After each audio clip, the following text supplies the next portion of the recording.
साथीहरु नमस्कार। आजको यस भिडियोमा चाहिँ हामीले 3 रुम करिडोर वाशरुमको चाहिँ वायरिङ गरेर देखाउने छौं। धेरै साथीहरुले इन्भर्टर वायरिङ प्लस नेपाली अथोरिटीको लाइनलाई जोडेर देखाउनु होला भनेर भन्नुभएको थियो। आज चाहिँ त्यही सम्बन्धी भिडियो छ। भिडियोमा नयाँ हुनुहुन्छ अथवा हाम्रो च्यानलमा नयाँ हुनुहुन्छ भने च्यानललाई सब्स्क्राइब गरेर छेउमा रहेको बेल आइकन थिची अल भन्ने आइकनलाई प्रेस गरिदिनु होला। आउनु साथीहरु, आजको भिडियो स्टार्ट गर्न चाहे सबैभन्दा अगाडि यहाँनिर देख्न सक्नुहुन्छ हामीले मिटर लिएर आएका छौं। मिटर भनेको हाम्रो 220 को 20 भोल्टेजको मिटरलाई हामीले इन आउट गर्नेछौँ। त्यसपछि डिपी एमसीबी, त्यसपछि आरसीसीबी र यहाँनिर देख्न सक्नुहुन्छ एमसीबीहरुमा चाहिँ हामीले फेज दिनेछौँ र प्रत्येक कोठाको लागि चाहिँ हामीले यहाँबाट फेज दिनेछौँ यो केही हाम्रो 6 एम्पियरको एमसीबीबाट। त्यसपछि हामीले न्युट्रलको लागि चाहिँ एउटा सानो बस बार चाहिँ हामीले युज गर्नेछौँ।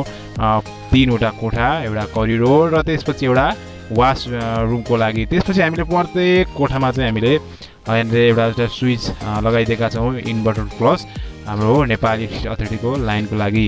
त्यसपछि प्रत्येक कोठामा हामीले माथिको 3टा कोठामा चाहिँ प्रत्येक कोठामा दुईवटा बल्ब र एउटा फ्यान चाहिँ हामीले लगाइदिएका छौँ।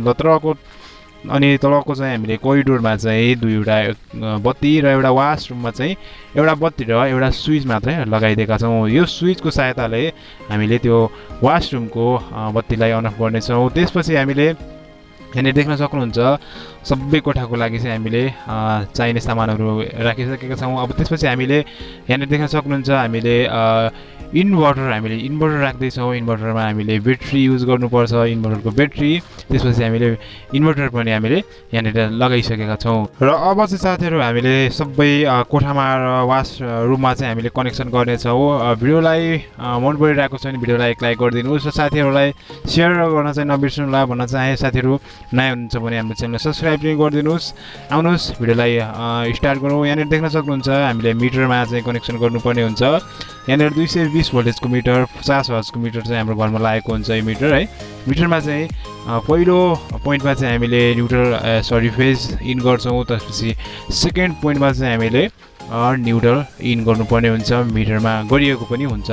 त्यसपछि यहाँनिर देख्न सक्नुहुन्छ मिटरमाबाट आउट गर्दा चाहिँ हामीले तेस्रो पोइन्टबाट हामीले न्युट्रल आउट गरेर डिपीमा लगेर हामीले जोडिदिन्छौँ भने चौथो पोइन्टबाट मिटरको अन्तिम पोइन्टबाट हामीले फेज लिएर गएर डिपीमा हामीले डिपीको तल्लो पोइन्टमा चाहिँ हामीले दिनुपर्ने हुन्छ। यहाँनिर देख्न सक्नुहुन्छ चित्रमा चाहिँ लगाइसकेको छ। त्यसपछि फेज निकालेर हामीले लिएर गएर आरसीसीबीको एउटा पोइन्टमा चाहिँ हामी लगेर दिनुपर्ने हुन्छ, आरसीसीबीमा लुप गरिदिनु पर्ने हुन्छ। त्यसपछि यहाँनिर देख्न सक्नुहुन्छ न्युट्रल पनि आरसीसीबीमा लगेर दिनुपर्ने हुन्छ। त्यसपछि हामीले आरसीसीबीबाट हामीले न्युट्रल र फेज चाहिँ हामीले आउट गर्नुपर्ने हुन्छ। न्युट्रल लिएर गएर हामीले एउटा बस बारमा दिनुपर्ने हुन्छ भने फेजहरू चाहिँ एमसीबीमा लुप गर्नुपर्ने हुन्छ। यहाँनिर देख्न सक्नुहुन्छ चित्रमा चाहिँ हामीले प्रत्येक एमसीबीमा चाहिँ हामीले फेजको लागि चाहिँ दिइसकेका छौँ। र एउटा एमसीबी चाहिँ हो हामीले यहाँनिर इन्भर्टर छ, इन्भर्टरको कनेक्सनको लागि चाहिँ यो एमसीबी एउटा छुट्टै राखेका छौँ। यसरी चाहिँ हामीले तपाईँले डिस्ट्रिब्युसन बक्स यानि कि एमसीबी बक्समा चाहिँ हामीले कनेक्सन गरिएको हुन्छ। अब हामीले चाहिँ मिटरको लाइन र इन्भर्टरको लाइनलाई चाहिँ हामीले कनेक्सन गरेर देखाउनेछौँ बोर्डसँग। यहाँ देख्न सक्नुहुन्छ इन्भर्टर छ हामीसँग, इन्भर्टरको ब्याट्री छ। काम भनेको चाहिँ इन्भर्टरको कनेक्सन हुन्छ। इन्भर्टरमा चाहिँ हामीले ब्याट्रीमा कनेक्सन दिनुपर्ने हुन्छ। एउटा पोइन्ट हाम्रो ब्याट्रीमा कनेक्सन भएको हुन्छ भने इन्भर्टरमा अनि 220 भोल्टेजको लाइन पनि दिनु पर्यो ब्याट्री चार्जको लागि। आउनुहोस् ब्याट्रीमा चाहिँ यहाँनिर कनेक्सन गरिएको हुन्छ। सबैभन्दा हामीले पहिला ब्याट्रीमा कनेक्सन दियो ब्याट्रीको प्लस र माइनस पोइन्टमा। त्यसपछि हामीले अर्को इन्भर्टरको अर्को पोइन्टबाट हामीले ब्याट्री चार्जको लागि मेन लाइन यानि कि मेन लाइन हाम्रो मेन लाइन हामीले बोर्डमा आएको हुन्छ जुन मेन लाइन, त्यही मेन लाइन हामीले नेपाली इलेक्ट्रिसिटी अथोरिटीको लाइनलाई हामीले इन्भर्टरमा दिनुपर्ने हुन्छ। इन्भर्टरमा चाहिँ एउटा यस्तै पोइन्ट नै हुन्छ। तपाईँले यहाँनिर देख्न सक्नुहुन्छ 3 पिन टपमा राखिएको हुन्छ पोइन्ट। यो पोइन्ट चाहिँ इन्भर्टरमा कनेक्सन भएको हुन्छ। यसरी चाहिँ साथीहरू इन्भर्टरको पहिलो पोइन्ट चाहिँ हामीले ब्याट्रीमा दियो, दोस्रो पोइन्ट चाहिँ हामीले बोर्डमा दियो। अब चाहिँ हामीले तेस्रो पोइन्ट हामीले दिनुपर्ने हुन्छ। तेस्रो पोइन्टमा चाहिँ हामीले प्रत्येक कोठाहरूको बोर्डको लागि अथवा लाइटको लागि, फ्यानको लागि, चलाउनको लागि चाहिँ एउटा फेज हामीले इन्भर्टरको एउटा फेजलाई मात्र लिएर जानुपर्ने हुन्छ। न्युट्रल चाहिँ त्यही न्युट्रलले जुन हाम्रो नेपाली इलेक्ट्रिसिटी अथोरिटीको न्युट्रल हुन्छ त्यसैले नै चल्छ। र यहाँनिर देख्न सक्नुहुन्छ प्रत्येक एमसीबीमा चाहिँ हामीले नेपाली इलेक्ट्रिसिटी अथोरिटीको लाइन युज गरिसकेका छौँ भने एउटा एमसिबी हामीले छोडेका छौँ। त्यो एमसिबीमा चाहिँ हामीले इन्भर्टरको लाइनलाई लगेर इन्भर्टरको फेजलाई लगेर एउटा एमसिबीमा हामीले लगेर जोडेका छौँ। त्यसपछि अब हामीले के गर्छौँ भन्दाखेरि न्युट्रल चाहिँ हामीले यो नेपाली इलेक्ट्रिसिटी अथोरिटीको न्युट्रल नै हामीले युज गर्छौँ। त्यसपछि अब हामीले के गर्नुपर्ने हुन्छ भन्दाखेरि हामीले इन्भर्टरको लाइनले के चलाउने त भन्ने कुरो हुन्छ। एउटा फ्यान चलाउँ, एउटा लाइट चलाउँ। त्यसपछि हामीले सिम्पल लाइनबाट हामीले एउटा बल्ब चलाउँछौँ एउटा कोठाको। त्यहाँदेखि त्यसपछि अर्को कोठाको हामीले सेम त्यही नै हो। सबै कोठामा चाहिँ एउटा फ्यान, एउटा बल्ब चाहिँ हामीले इन्भर्टरबाट चलाउँछौँ, एउटा बल्ब चाहिँ अर्को छुट्टै बल्ब चाहिँ हामीले लाइनबाट चलाउँछौँ। र प्रत्येक कोठामा चाहिँ त्यसै नै हुन्छ। सानेर हुन्छ। अर्को 5 पिनको कुरा हुन्छ। 5 पिनको कुरा चाहिँ हामीले 5 पिन नर्मल पावर सप्लाई यानि कि नेपाली इलेक्ट्रिसिटी अथोरिटीको लाइनबाटै हामीले 5 पिन चलाउँछौँ। र आउन साथीहरू ढिला नगरी कनेक्सनतिर जाउँ। हामीले एउटा एमसिबी यहाँनिर एउटा एमसिबी 6 एम्पियरको एउटा एमसिबीबाट हामीले कनेक्सन लिएर गएर हामीले तपाईँले लाइनको कनेक्सन चाहिँ जुन बत्तीमा चाहिँ तपाईँले लाइन दिने हो विद्युतको लाइन है, इन्भर्टरको लाइन होइन, त्यो लाइन चाहिँ हामीले त्यो स्विचमा चाहिँ हामीले लाइनको कनेक्सन दिउँ। त्यसपछि जुन बल्ब चलाउने हो त्यो स्विचबाट आउट गरेर चाहिँ हामीले बल्बमा लिएर गएर जोड्नुपर्ने हुन्छ। अब हामीले के छ भन्दाखेरि अर्को तपाईँले यहाँनिर अर्को छ हामीले अर्को स्विचमा हामीले दिनुपर्ने हुन्छ। अर्को स्विच छ यो 3 पिनको लागि चाहिँ हामीले दिनुपर्ने हुन्छ। नर्मल पावर सप्लाईबाट दिन्छौँ हामीले, त्यहीबाट हामीले जम्पर गरिदिनु पर्ने हुन्छ तलको स्विचमा पनि। र त्यो स्विचबाट हामीले आउट गरेर चाहिँ हामीले सिम्पल तपाईँले यो 5 पिन अथवा 3 पिन सकेटमा चाहिँ तपाईँले दिन सक्नुहुन्छ। अब यसको लागि हामीले के गर्छौँ भन्दाखेरि यो चाहिँ अहिले हाम्रो नेपाली अथोरिटीको लाइनबाट इन्भर्टरबाट चलाउनु पर्थ्यो भने चाहिँ प्रत्येक त्यो इन्भर्टरको एमसिबीबाट चाहिँ हामीले लिएर गएर जोड्नुपर्ने हुन्थ्यो। र अर्को हामीले के गर्छौँ भन्दाखेरि प्रत्येक कोठामा चाहिँ एउटा एमसिबीबाट हामीले लिएर गएर पहिला मेन सप्लाईको काम गर्छौँ। यहाँनिर देख्न सक्नुहुन्छ रुम 1 मा जसरी रुम 2 मा पनि हामीले कनेक्सन दिनुपर्ने हुन्छ। जुनमा चाहिँ हामीले एउटा स्विचमा चाहिँ हामीले तलबाट इन गर्नुपर्ने हुन्छ भने तल्लो पोइन्टबाट इन गरेर माथिल्लो पोइन्टबाट निकालेर बल्बमा लगेर दिन्छौँ भने अर्को त्यहीँबाट तलैको पोइन्टबाट लुप गरेर हामीले 5 पिन अथवा 3 पिन सकेटमा चाहिँ हामीले दिन्छौँ। यहाँनिर देख्न सक्नुहुन्छ दोस्रो रुममा पनि हामीले एउटा एमसिबीबाट युज गरेर एमसिबीको सहायताले हामीले चाहिँ वायरिङ गरिसकेका छौँ, देख्न सक्नुहुन्छ। र हामीले तेस्रो रुममा पनि हामीले दोस्रो र पहिलो रुममा जसरी नै हामीले एउटा एमसिबीबाट लिएर गएर पहिलो र दोस्रो स्विचमा चाहिँ हामीले तलबाट इन गरेर माथिबाट आउट गरेर हामीले एउटा स्विचबाट आउट गरेर बल्बमा चाहिँ अर्को स्विचबाट आउट गरेर चाहिँ 3 पिनमा हामीले लिएर गएर जोडिदिएका छौँ। यसरी चाहिँ हामीले कनेक्सन भयो। र अब चाहिँ हाम्रो पालो छ देख्न सक्नुहुन्छ यो कोरिडोरमा पनि हामीले एउटा स्विच बोर्ड लगाएका छौँ।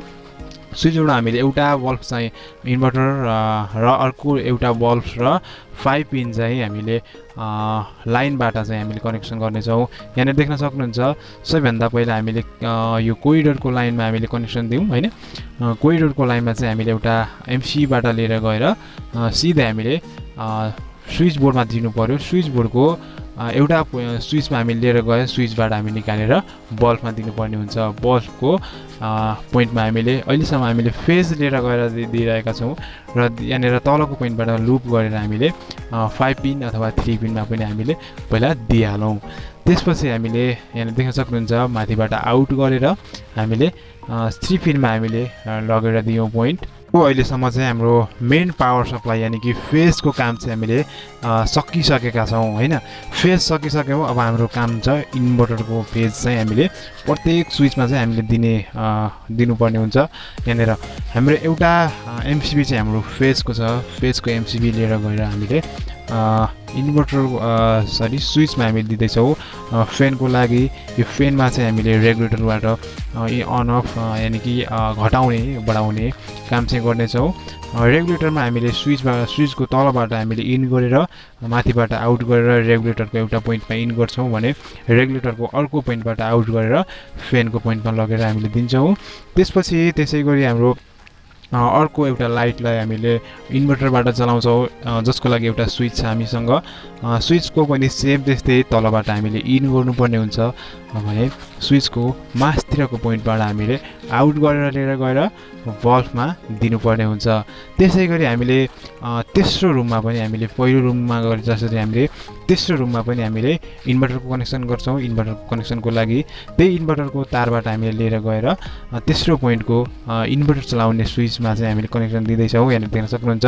सबैभन्दा अगाडि हामीले फेनमा दियौँ, फेनको स्विचमा दियौँ, फेनको स्विचबाट तल इन गरेर माथिबाट आउट गरेर रेगुलेटरमा दियौँ, रेगुलेटरको पोइन्टमा एउटा पोइन्टमा इन गरेर अर्को पोइन्टबाट आउट गरेर लगेर फेनमा जोडिदियौँ र अर्को बल्बमा हामी दिँदैछौँ। बल्बमा पनि सेम त्यस्तै फेजलाई तलबाट दियो इन्भर्टरको फेज, त्यसपछि हामीले मास्तिरबाट आउट गरेर बल्बमा लगेर दियो। यति बेरसम्म हामीले इन्भर्टरको काम गरिरहेका छौँ है, फेज मात्रै। त्यसपछि हामीले सेकेन्ड कोठामा पनि हामीले त्यस्तै फर्स्ट र थर्डमा जस्तै गरी जोडिदियौँ। इन्भर्टरको फेजलाई लिएर गएर हामीले तल जोडियो, तल्लो पोइन्टमा स्विचको तल्लो पोइन्टमा जोडेर माथिबाट आउट गरेर रेगुलेटरमा दियौँ। रेगुलेटरमा दिइसकेपछि यहाँनिर देख्न सक्नुहुन्छ रेगुलेटरको एउटा पोइन्टमा दियो, अर्को पोइन्टबाट निकालेर लिएर गएर फेनमा दियो र एउटा स्विचबाट बल्बमा दियो। त्यसै गरी अर्को काम हुन्छ हाम्रो इन्भर्टरको कोरिडोरमा दिने काम। कोरिडोरको एउटा स्विचमा हामीले इन गरेर एउटै बल्बको लागि हामीले लगेर दिँदैछौँ। यहाँनिर देख्न सक्नुहुन्छ है, एउटा बल्बमा दियो सप्लाई होइन। त्यसै गरी अर्को हाम्रो यो वासरुमको लागि यानि कि बाथरुमको लागि पनि एउटा बल्ब एउटा स्विच छ। हामीले इन्भर्टरको कनेक्सन लिएर गएर फेज लगेर दियौँ। यहाँनिर देख्न सक्नुहुन्छ है, स्विचको तल्लो पोइन्टमा फेज दियो र माथिको पोइन्टमा निकालेर बल्बमा लगेर दियो। अहिलेसम्मको हाम्रो इन्भर्टरको काम चाहिँ सकियो। यहाँनिर तपाईँलाई एउटा जानकारी दिन चाहे, यहाँनिर तपाईँले इन्भर्टरको कनेक्सन चाहिँ सबै कोठाको लागि तपाईँले नेपाली इलेक्ट्रिसिटी अथोरिटीको लाइन जस्तै तपाईँले छुट्टै छुट्टै गराएर युज पनि गर्न सक्नुहुन्छ, जसको लागि तपाईँले एमसिबी थप गरिदिनुहोस्। यहाँनिर अझै 4वटा एमसिबी सरी 3वटा एमसिबी चाहिँ तपाईँले थप दिनुभयो भने चाहिँ तपाईँले प्रत्येक कोठाको इन्भर्टरको कनेक्सनको एमसिबी पनि छुट्टै छुट्टै लगाउन सक्नुहुन्छ। यसरी चाहिँ यसको कनेक्सन हामीले दिइरहेका छौँ। अब हाम्रो कनेक्सन चाहिँ हामीले इन्भर्टर त भइसक्यो, नेपाली इलेक्ट्रिसिटी अथोरिटीको पनि भइसक्यो। अब हामीले न्युट्रलको कनेक्सन दिन्छौँ। हाम्रो साथीहरू हामीले न्युट्रल कनेक्सन गर्ने एउटा बस बार युज गर्छौँ। यहाँनिर देख्न सक्नुहुन्छ यी इन्भर्टर कनेक्सनको लागि सरी न्युट्रल कनेक्सनको लागि सबैभन्दा पहिला हामीले रुम 1मा चाहिँ हामीले न्युट्रल कनेक्सन गरेका छौँ। एउटा बल्ब सरी 2वटा बल्बमा हामीले न्युट्रल लगाएर दियौँ। त्यसपछि फेनमा हामीले दियौँ न्युट्रललाई चाहिँ हामीले ब्ल्याक वायरले इन्डिकेट गरेका छौँ। यहाँनिर देख्न सक्नुहुन्छ है। त्यसपछि 3 पिन अथवा 5 पिनमा पनि हामीले लगेर न्युट्रल दियौँ। त्यसपछि अब हामीले सेकेन्ड रुममा पनि हामीले दिन गइरहेका छौँ। यहाँनिर इन्भर्टरको कनेक्सनलाई हामीले त्यही बस बारबाट हामीले लिएर गएर तपाईँले सेकेन्ड रुममा पनि यसै गरी तपाईँले दिन सक्नुहुन्छ। पहिला हामीले फेनमा दियौँ, त्यसपछि त्यही न्युट्रललाई हामीले कमन गरेर चाहिँ 2वटा बल्बमा दियौँ, त्यही फेरि न्युट्रललाई कमन गरेर सिम्पल 5 पिन अथवा 3 पिनमा तपाईँले दिन सक्नुहुन्छ। यहाँनिर देख्न सक्नुहुन्छ है, कमन गरेर हामीले दियो। त्यसपछि हामीले अर्को तेस्रो रुममा पनि हामीले अर्को बस बारबाट लिएर गएर तेस्रो रुममा पनि हामीले न्युट्रल कनेक्सन दिन गइरहेका छौँ। यी फेनमा दियो न्युट्रल, त्यसपछि अर्को बल्बमा दियो न्युट्रल, यसै गरी 3 पिनमा पनि दिनु पर्यो होइन, सबै रुममा जसरी यहाँनिर पनि 3 पिनमा पनि दियो। अब चाहिँ हामीले कोरिडोरको बोर्डमा पनि हामीले न्युट्रल दियौँ। यहाँनिर कोरिडोरमा चाहिँ एउटा 5 पिन मात्र छ, 5 पिनमा न्युट्रल दियौँ। त्यसपछि बल्बमा हामीले न्युट्रल दिनु पर्यो। अर्को तपाईँले छुट्टै बस बारको पोइन्टबाट लिएर आएर तपाईँले दिन पनि सक्नुहुन्छ। यहाँनिर हामीले म त्यहीँबाट कनेक्सन गरिदिएँ बल्बको लागि। यहाँनिर अर्को वासरुमको लागि पनि तपाईँले यहाँनिर न्युट्रल दिनु पर्यो। हामीले न्युट्रल र इन्भर्टरको फेज अनि हाम्रो विद्युतको फेजलाई चाहिँ हामीले दिइसकेका छौँ।